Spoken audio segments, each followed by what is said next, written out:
ماشاء اللہ لا حول ولا قوة الا باللہ العلی العظیم اعوذ باللہ من الشیطان الرجیم بسم اللہ الرحمن الرحیم الحمد للہ وکفیٰ والصلاة والسلام علی عبادہ الذین اصطفیٰ اما بعد فرب اشرح لی صدری ویسر لی امری واحلل عقدۃ من لسانی یفقہوا قولی وقل رب ادخلنی مدخل صدق واخرجنی مخرج صدق واجعل لی من لدنک سلطانا نصیرا بسم اللہ وباللہ وتوکلت علی اللہ قال اللہ تبارک و تعالی فی سورۃ البقرہ آیت نمبر 282 اعوذ باللہ من الشیطان الرجیم بسم اللہ الرحمن الرحیم یا ایہا الذین آمنوا اذا تداینتم بدین الی اجل مسمی فاکتبوہ ولیکتب بینکم کاتب بالعدل ولا یأبی کاتب ان یکتب کما علمہ اللہ فلیکتب ولیملل الذی علیہ الحق ولیتق اللہ ربہ ولا یبخس منہ شیئا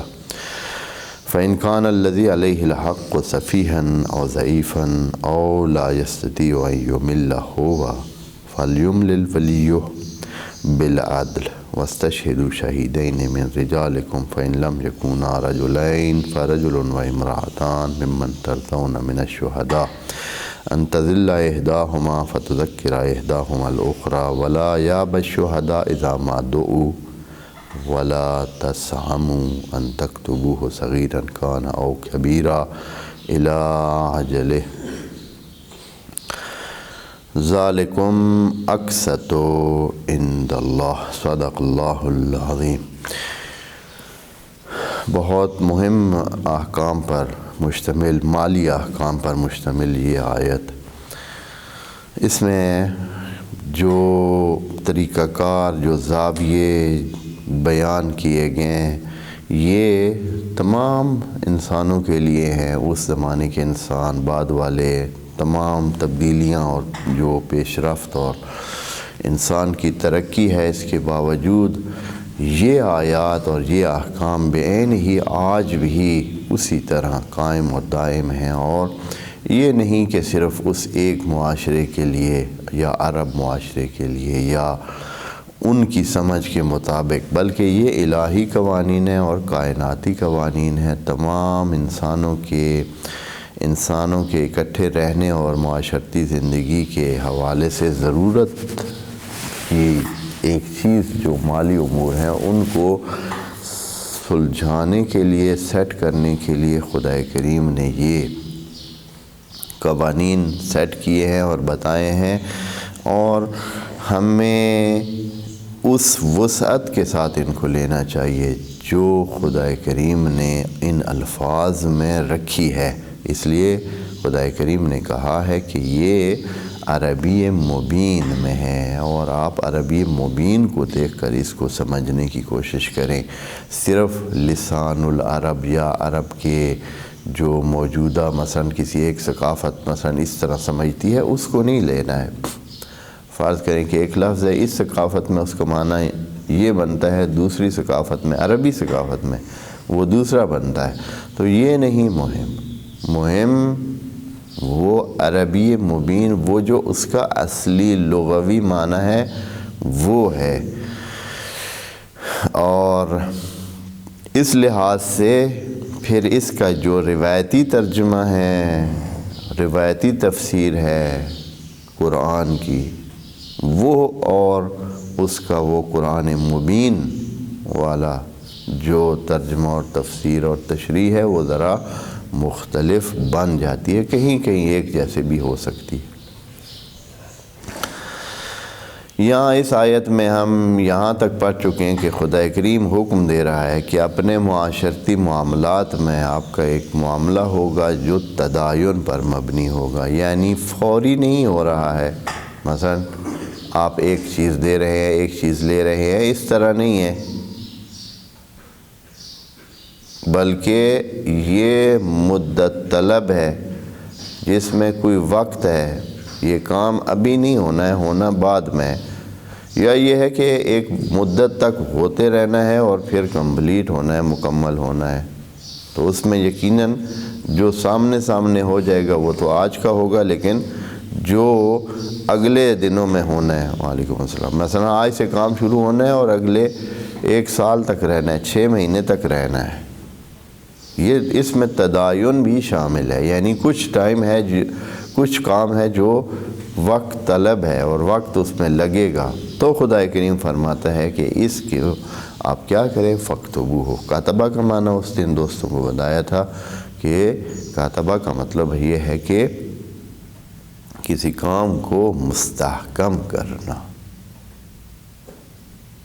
جیسے کہ یعنی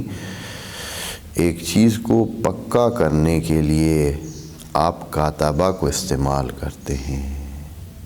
پہلے زمانے میں اس طرح ہوتا تھا کہ یہ کاتبہ پتھروں کے اندر کھدائی کر کے کی جاتی تھی، اور یا یہ ہے کہ مٹی کی سلیٹیں اور پلیٹیں بنائی جاتی تھیں، اور ان مٹی کی خشک پلیٹوں میں کھدائی کی جاتی تھی۔ لکھنے کا کام اس طرح ہوتا تھا، یہ کاغذ اور قلم ابتدا میں نہیں تھے۔ تو کیوں ایسے کیا جاتا ہے؟ جو الفاظ ہوتے تھے، الفاظ تو ایک بھاگنے والی چیز ہے، کلمات بھاگنے والی چیز ہے، یہ جو منہ سے نکلے ہوئے الفاظ ہیں، کلام ہے، یہ تو آئی اور مٹ گئی، ختم ہو گئی۔ تو اس کو ان مٹ بنانے کے لیے، پکا کرنے کے لیے کاتبہ، اب اس کو مستحکم کیا جاتا تھا۔ اس لیے کتابت کا لفظ بہت سارے دوسرے یعنی استحکام کے معنی میں بہت دوسری جگہ استعمال ہوتا ہے، جو اس دن ہم اس پر بات کر چکے ہیں۔ تو اس کو مستحکم کریں، کام کو پکا کریں، اور یہ کام پکا کرانے کے لیے فَلْيَكْتُبْ بَيْنَكُمْ كَاتِبٌ بِالْعَدْلِ، اور یہ کام کون کرائے گا؟ ایک عادل کاتب، ایک ایسا بندہ جو ان کاموں کو کرنے کی صلاحیت رکھتا ہے، اور وہ کرائے گا۔ اور خدا کریم فرماتے ہیں وَلَا يَأْبَى كَاتِبٌ أَن يَكْتُبَ كَمَا عَلَّمَهُ اللَّهُ،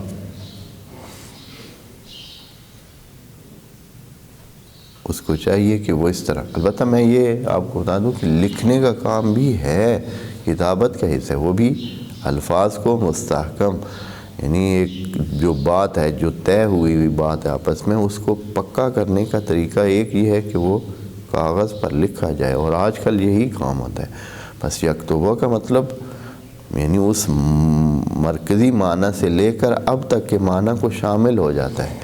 بس اس کام کو پکا کرنے کے لیے کتابت کی مدد لی جاتی ہے، اور لی جانی چاہیے، اور خدا کریم بھی اسی کا حکم دے رہا ہے وَلَا يَأْبَى كَاتِبٌ أَن يَكْتُبَ كَمَا عَلَّمَهُ اللَّهُ، اور کسی کاتب کو پرہیز نہیں کرنا چاہیے کہ وہ اس انداز میں انجام دے کما علمہ اللہ، جیسے کہ اللہ نے اس کو تعلیم دی۔ یہاں روایتی معنی اس کا یہ کیا گیا ہے کہ جیسے کہ اللہ نے اس پر احسان کیا ہے، اور اللہ نے اس کو علم دیا ہے، اور اللہ نے اس کو نعمت دی ہے کہ وہ لکھ سکتا ہے، اور لکھنے کی یا اس کام کو انجام دینے کی صلاحیت رکھتا ہے، یہ اللہ کا دیا ہوا ہے۔ تو جیسے اللہ نے اس پر احسان کیا ہے، اور اللہ نے کسی قسم کا اس کو وہ نہیں کیا، روکا نہیں ہے اس احسان کو، تو اس کاتب کو بھی چاہیے کہ وہ کیا کرے، انجام دے اس کام کو۔ کما کا معنی یہ لیا ہے کہ جیسے اللہ نے تم پہ احسان کیا ہے، تم بھی آگے کیا کرو، احسان کرو۔ یعنی یہ خدا کریم ایک قسم کا اس احسان کو کاتب پر واجب کر رہا ہے، جو روایتی معنی ہے اس کے مطابق۔ یہ کما کا معنی انہوں نے یوں کیا ہے کہ جیسے اللہ نے تم پہ احسان کیا، تم بھی آگے اچھائی کرو، اور لکھنے والا کام، اور اس دو بندوں کے درمیان جو ڈیل ہو رہی ہے، یا جو ایک چیز طے ہو رہی ہے، اس کو لکھنے میں اور اس کو مستحکم کرنے میں مدد کرو۔ لیکن کما کا معنی اگر یہ جیسے کہ ظاہر الفاظ سے یہ ہے کہ یہ اس طرح نہیں ہے، بلکہ خدا کریم یہ کہہ رہا ہے کہ جیسے تمہیں پتہ ہے اس انداز میں انجام دو۔ جس انداز میں تمہیں حقیقت کا پتہ ہے اس انداز میں انجام دو، کیونکہ معاملات کی کئی پیچیدگیاں ہوتی ہیں، اور جو کام کو انجام دینے والا ہوتا ہے اس کو بہت ساری پیچیدگیوں کا علم ہوتا ہے۔ جو معاہدہ آپس میں دو بندے کر رہے ہوتے ہیں ان کو بہت ساری معلومات ہوتی بھی نہیں ہیں، اسی لیے اب ہر کام میں ایکسپرٹ یا وہ جو ماہر ہوتا ہے اس کو لیا جاتا ہے، وہ اس کام کو انجام دیتا ہے۔ وجہ یہ ہوتی ہے کہ اس کو بہت ساری پیچیدگیوں کا پتہ ہوتا ہے جو کہ ان دو پارٹیوں کو پتہ نہیں ہوتی، اور خصوصاً جس کے ذمے کچھ لگنے والا ہے وہ اس کو پتہ نہیں ہوتا ہے۔ تو خدا کریم اس کو حکم دیتا ہے کہ آپ اس انداز میں انجام دیں جو آپ کو اللہ نے علم دیا ہے، آپ اس انداز میں انجام نہ دیں جیسے کہ مثلا وہ ایک پارٹی آپ سے چاہ رہی ہے کہ اس طرح لکھ دو یا اس طرح انجام دے دو، معاملہ یہ طے کر دو، اس طرح نہ کرو۔ ولا یابا کاتب ان یکتب کما علمہ اللہ، پرہیز نہیں کرنا چاہیے اس کاتب کو کہ وہ لکھے اس طرح جس طرح کہ اللہ نے اس کو تعلیم دی ہے، یعنی جو اللہ نے اس کو علم دیا ہے۔ فلیکتب، پس یہ ہے کہ اس پر ضروری ہے کہ وہ یہ کام کرے۔ فلیکتب، اس کو لکھنا چاہیے، اس کو کام یہ کرنا چاہیے۔ اچھا، فلیکتب تو ہے، تو اب یہ سوال پیدا ہوتا ہے کہ اے اللہ، یہاں آپ نے وَلْيَكْتُبْ کَاتِبٌ کہہ دیا ہے، کوئی کاتب لکھے، تو اس کی ارینجمنٹ کون کرے گا؟ یہ جو کام ہوتا ہے خود یہ جو ترتیب دینے والی، چونکہ آگے اور بھی کام ہے، صرف یہ نہیں ہے۔ مثال کے طور پر یہاں نہیں لکھا جاتا ہے، آپ نے واجب قرار دے دیا، یہاں نہیں ہوتا ہے یہ کام، مثلا کچہری میں جا کے ہوتا ہے یا ایک خاص قسم کی جگہ پہ ہوتا ہے، وہاں وہ ان کے اپنے طریقہ کار ہیں اور اس پہ کچھ پیسے وہ لیتے ہیں، خرچے ہوتے ہیں، بندوں کو لے جانا اور لے آنے کے لیے انتظام کرنا پڑتا ہے، یعنی ساری تمہید باندھنا پڑتی ہے۔ تو اب دو پارٹیاں، اس میں سے یہ ذمہ ہے کس کے؟ تو یہ کام کون کرے؟ آیا دینے والی پارٹی کے لیے ضروری ہے یا لینے والی پارٹی کے، یعنی کس کے ذمہ؟ تو فرماتے ہیں وَلْيُمْلِلِ الَّذِي عَلَيْهِ الْحَقِّ، ملالت کرے، تملیل کرے وہ جس کے ذمے بنتا ہے حق، یعنی جو قرضہ مثال کے طور پر اگر لے رہا ہے یا کوئی ذمہ داری لے رہا ہے، وہ بندہ انتظام کرے گا اس لکھائی کا یا اس کتابت کا۔ یملل، مللہ کا مطلب ہوتا ہے تہیہ کرنا، آمادہ کرنا۔ طریق ملیل اس راستے کو کہتے ہیں جس پر چل چل کر اس راستے کو چلنے کے قابل بنا دیا گیا ہے۔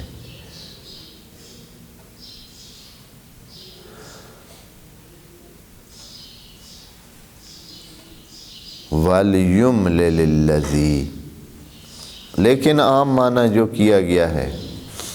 وہ املا کا کیا گیا ہے، یہ ہے مللہ،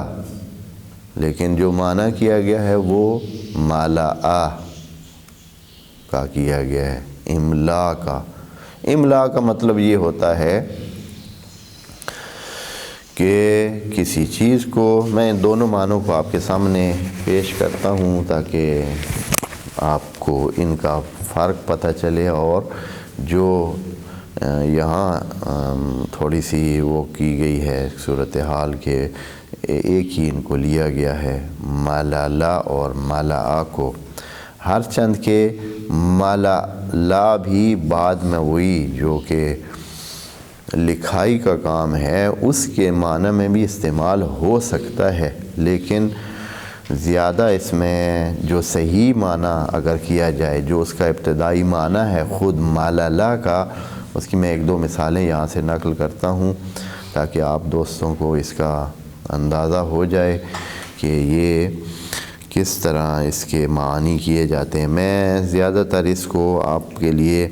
المعجم الاشتقاقی حسن جبل حسن کی کتاب سے نقل کرتا ہوں، جو کہ ماہر لغت ہیں اور انہوں نے اس پہ بہت اچھا کام کیا ہے۔ تو یہ کوئی 2500 صفحے کی کتاب ہے، اور انہوں نے قرآن کی لغات کو بہت اچھی طرح ایک ایک کر کے اس کے جو جذر لغوی ہے، جو اس کا مڈ ہے یا جو اس کی جڑ ہے، وہاں سے لے کر اس کا صحیح ساری ترتیب جو اس سے الفاظ نکلتے ہیں وہ سارے یہاں ذکر کیے ہیں۔ 2105 یہاں صفحہ نمبر 2105 پر یہ فرماتے ہیں،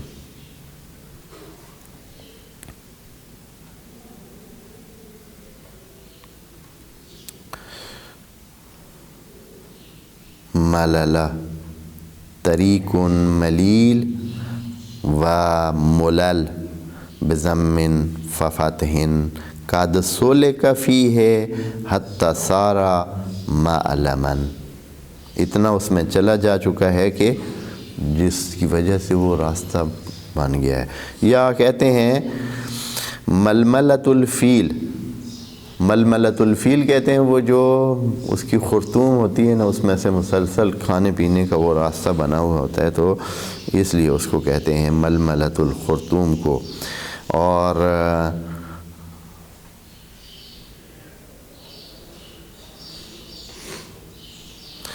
معنی المحوری، آگے یہ اس کی خاصیت یہ ہے کہ پھر ایک معنی محوری ذکر کرتے ہیں، یعنی ایک سارے اس کو مجموعے کو لے کر ایک معنی محوری ذکر کرتے ہیں۔ وہ کہتے ہیں المعنی المحوری تہیؤ بالامتداد للانتفاع والصلاح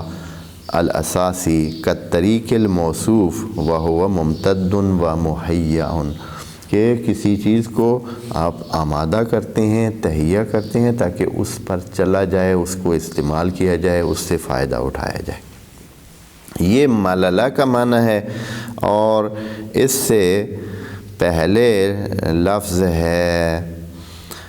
اس سے پہلے نہیں ہے بلکہ اس کے شاید بعد ہے لفظ ملأ، وہ بھی آپ دوستوں کے سامنے ملوا اصل میں ہے ملوا، اور ملوا کا معنی کیا ہے؟ الملأ کالفتى المتسع من العرض واملا للبعیر فی القید ارخا واوسع فیہ الملات کالفتاة فلاۃ ذات حر وکہدا کرماد الحار ومر علیہ ملأ من الدہر۔ ملا کا مطلب ہوتا ہے ایک وسعت ہونا کسی زمین میں یا فلات میں یا اس طرح کی، تو اس کا معنی محوری جو یہ دے رہے ہیں ملا کا، ملوا اور ملا کا اتساع ما یجوز شیئا او امتدادہ کالمتسع من الارض لما فیہ وکذلک الفلات والرماد ممتد من غیر و تخبز فیہ وکالقید الواسع وفیہ ید البعیر والفترة الممتدہ من الزمان لمن یعیش فیہا وکأی من قریۃ املیت لہا،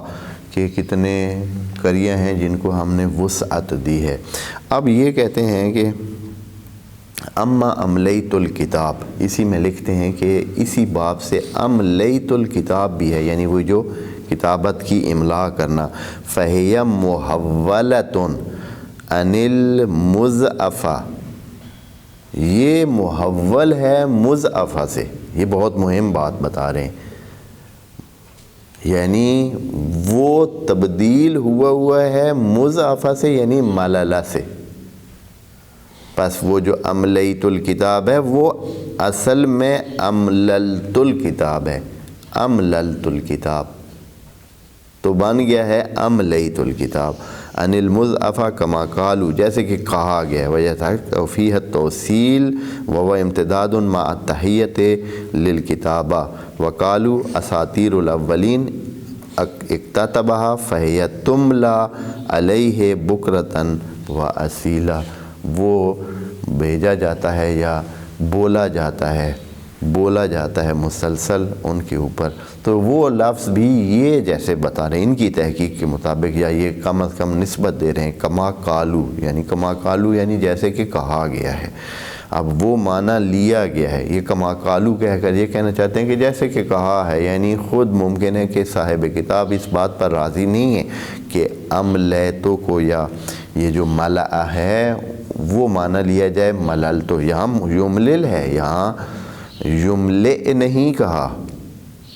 وَلْيُمْلِئ کہتے تو تب وہ معنی املا کا لیا جاتا ہے، لیکن یہاں کہہ رہے ہیں وَلْيُمْلِلْ، اور یملل کا معنی جیسے کہ بتایا جو اصلی معنی ہے اس کا تہیہ کرنا، تیاری کرنا۔ مجھے تو یہ لگتا ہے کہ جو اس کا اصلی معنی ہے وہ زیادہ قرینے قیاس ہے، اس لیے کہ آگے جو دوسرا جملہ کہہ رہے ہیں اس میں کہہ رہے ہیں کہ اگر وہ بندہ جس کے ذمہ حق بنتا ہے سفیہ ہے، پاگل ہے، یا بچہ ہے،